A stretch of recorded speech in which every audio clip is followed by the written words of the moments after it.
Terres et vignes de l'Aube avec la Chambre d'agriculture de l'Aube. Rassemblés pour innover.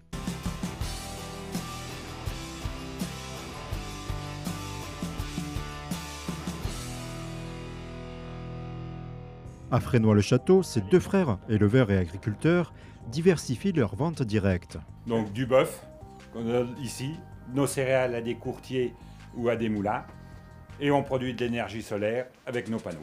Vous avez bien entendu, énergie. Ayant besoin d'un bâtiment de stockage en fourrage et maïs, les deux frères intègrent ces 1400 mètres carrés de panneaux solaires dès le début du projet.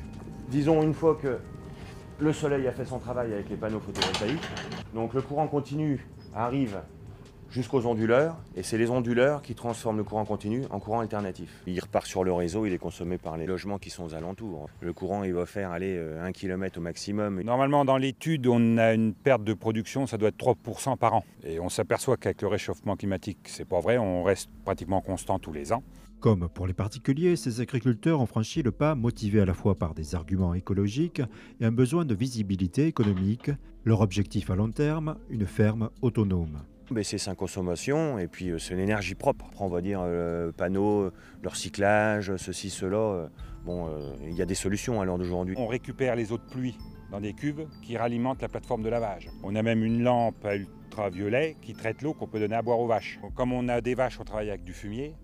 Donc plus de vers de terre, on est quand même dans cette démarche depuis un petit bout de temps, quoi. L'idéal, ça serait ça, d'être autonome en énergie. On n'a jamais eu de plaintes, de panneaux, ça se met bien dans le décor, quoi. S'ils sont fiers de l'acceptation et de proposer une énergie locale et qualifiée de verte, en tant qu'éleveurs de père en fils, après quelques années de fonctionnement, leur constat a un goût amer. On n'a pas de garantie de prix en céréales, ni en bovins.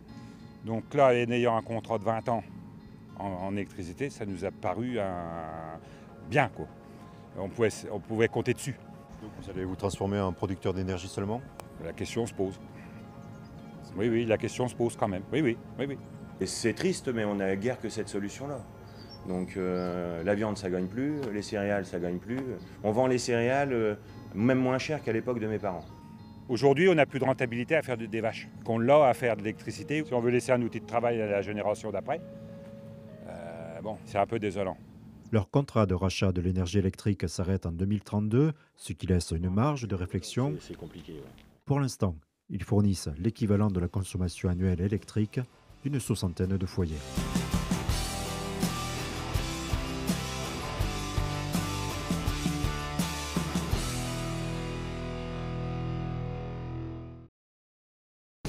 Terres et vignes de l'Aube avec la Chambre d'agriculture de l'Aube.